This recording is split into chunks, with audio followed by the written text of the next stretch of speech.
We could take a journey down memory lane, but where would it really go? I already know you.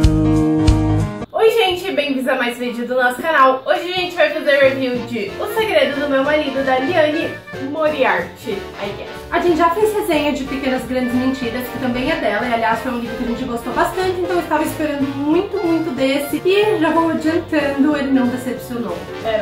Esse livro é narrado em terceira pessoa e ele conta a história de três mulheres diferentes que meio que vivem juntas, né? E a vida delas meio que se intercalam, e mais pra frente no livro que elas vão ter grandes impactos na vida uma da outra, né? Mas a princípio, ela simplesmente uma é diretora da escola, mesma comunidade, estuda, coisas assim. A primeira é a Cecília. A história dela é a seguinte: o marido dela tá viajando e ela tem tipo a família perfeita, com as três filhas perfeitas e com o marido maravilhoso. E aí ela encontra uma carta que o marido dela deixou pra ela, que diz que ela só pode abrir quando ele morresse, e ele não morreu, né? Ele tá viajando. E ele ela nem lembra mais que escreveu essa carta. Ela fica meio tipo, eu deveria abrir, eu não deveria. E quando ela cita a carta pra ele, ele é meio misterioso e fala, não é nada. Mas ela percebe que ele tá mentindo, que tem alguma coisa lá naquela carta que ele não quer que ela saiba. A outra história é a história da Tess. Ela tava morando em uma outra cidade com o marido e a prima. Não que eles morassem os três juntos, não.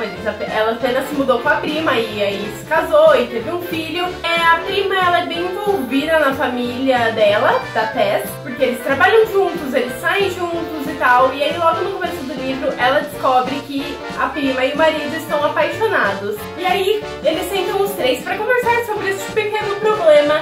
E depois disso a Tess resolve voltar pra outra cidade dela, que é onde a Cecília mora e é onde a mãe dela mora, e enfim, a outra protagonista também mora. A outra protagonista é a Rachel. Ela já é a mais velha de todas, ela tá na faixa etária de ter netos já. Ela não gosta muito da Nora, mas o neto dela é o queridinho, e ela recebe a notícia logo no começo que o filho dela, a Nora, e o neto vão se mudar pra Nova York. Eles são da Austrália, ou seja, lados opostos do mundo. Então, e ela vai ficar completamente sozinha, porque o marido dela morreu, esse filho vai se mudar e a outra filha dela foi assassinada. A filha dela foi assassinada quando ela tinha 17 anos e é um ponto bem importante na história, porque... Chega até a ter umas cenas que são narradas por ela, tantos anos atrás. E a Rachel, ela nunca superou a morte da filha, então é uma coisa que ela relembra constantemente. Um dos motivos para ela nunca ter superado é que o assassino da filha dela nunca foi encontrado. Ela tem umas suspeitas, que é o professor de educação física da escola, mas ele nunca foi preso, nunca foi dado como culpado. O caso foi aberto. Esqueci. A escrita dessa autora é tão perfeita que a história se torna extremamente envolvente. Você de fato entra lá e fica próxima dos personagens. Uma coisa que foi muito difícil foi eu, como leitora, identificar se aquele personagem era bom, se o que ele fez se justificava, se ele deveria ser culpado e tal. E são os mesmos questionamentos que os personagens passam por serem conhecidos da pessoa que eles estão julgando.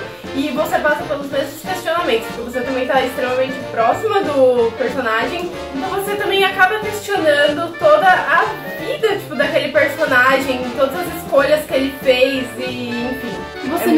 E você não só questiona as atitudes deles, como você se coloca no lugar deles. Por exemplo, se fosse comigo, o que eu faria, sabe? São situações bem delicadas. Aliás, a Liane Moriarty, tanto nesse livro quanto no outro, ela mescla probleminhas simples e básicos do dia a dia com problemas bem pesados, assim. E isso torna os personagens super reais e também super fáceis de se relacionar. Mas uma coisa que mostra como a escrita desse livro é perfeita é que logo nas 100 páginas a gente já sabe qual é o segredo, o grande segredo do marido. O segredo do marido da Tessa a gente sabe nas primeiras páginas. E o segredo do marido da Cecília, que é o grande segredo da carta que a gente citou, a gente sabe lá pela página 100. E ainda tem mais 200 páginas de livro, mas ele não se torna em nenhum momento tedioso, mesmo você já sabendo. É muito boa a escrita. Dito isso, eu queria dizer que esse segredo da carta, antes dele acontecer, eu já sabia o que era.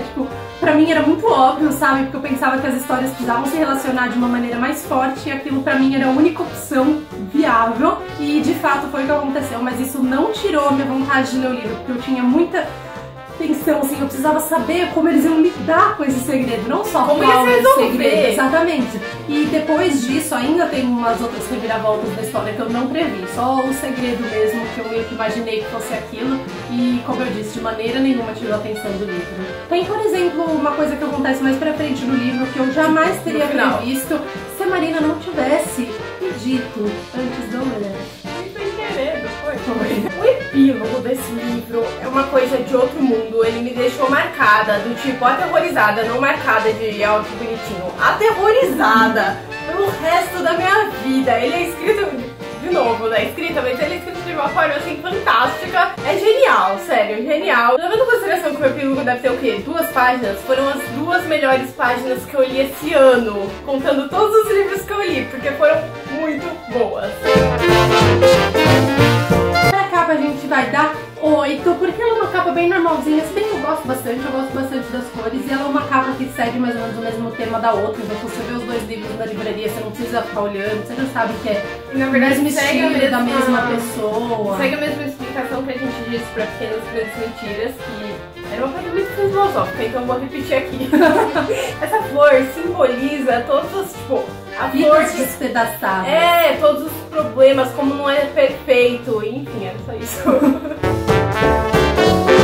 Pra história a gente vai dar 10 por todos os motivos, acho que a gente deixou bem claro como a gente amou esse livro. A única coisa que eu não entendi direito é que uma das filhas da Cecília tem uma obsessão com o Muro de Berlim, então ele é um tema constantemente citado no livro, não só por ela, mas por todos os personagens, tipo, porque isso aconteceu tantos anos depois do Muro de Berlim, porque se fosse o Muro de Berlim, sabe? Tipo, ele é constantemente citado, eu não entendi direito por quê, qual é a relação dele com a história, sabe? No final eu achei que ia ter algum grande fato que aconteceu no Muro de Berlim, sei lá, mas eu não achei ainda a relação. Talvez tenha um sentido filosófico, de as muralhas que dividem, blá blá blá, mas não entendi, não saquei. Talvez seja muito devagar. Pra personagens a gente vai dar 9. Eu gostaria de dar 10 só porque os personagens são extremamente complexos. Volto naquela coisa que eu disse no começo, que é até difícil pra você como leitora julgar quais ações do personagem foi boa, qual foi ruim, qual foi do mal e blá blá blá, porque eles são de fato muito complexos. Mas ao mesmo tempo eu não consegui me apegar tanto a todos os personagens como eu me apeguei no outro livro da autora. Eu acho que esse 9 tá sendo mais por comparação com o outro livro dela, que de fato pelos personagens. Não, mas é só porque eu não consegui sentir, tipo, a Rachel. Nossa, eu não consegui me sentir. A Rachel? Pra mim a pior história foi da Tess. É porque ela não conseguiu se envolver tanto na história quanto e a Tess pra mim era tipo, o livro inteiro era nossa, porque agora que minha prima gorda ficou magra e roubou meu marido. O livro inteiro, tipo, sabe? Ela não teve um grande desenvolvimento. Eu entendo, mas tipo, sabe, ela fala tendo essa tecla eternamente. Sim. Eu acho que o desenvolvimento da história dela foi um pouco menor que o das outras. Não, e ela não se envolveu tanto na história quanto as outras. O que eu gosto bastante desses personagens é que eles não agem de maneira muito clichê, sabe? Se você lê e fala assim pra uma pessoa, a mulher vai descobrir tal coisa do marido dela, o que ela faria? Você já vai, tipo, pra resposta clichêzinho, mas não é assim que eles agem nesse livro, é tudo bem complexo mesmo. Então é isso pra nossa review de hoje, espero que vocês tenham gostado, espero que vocês deem uma chance tanto para esse livro quanto para Pequenas Grandes Mentiras da mesma autora, porque realmente, assim, são ótimos livros, ela é uma autora muito boa e eu quero ler todos os outros livros dela, se é que ela tem mais livros. E apesar de não ser um livro tão falado assim, eu vejo bastante gente que leu e gostou bastante nos nossos comentários do vídeo Pequenas Grandes Mentiras, né, do Book Haul. Todo mundo tipo, nossa, quero ver o que vocês têm pra falar, porque eu já li, eu gostei muito, etc. Então, apesar de não ser um livro tão falado, bastante gente leu e gostou. Então, se você não leu ainda, por favor, né? Se vocês gostaram desse vídeo, deem like pra gente, se inscreve no nosso canal e até o nosso próximo vídeo.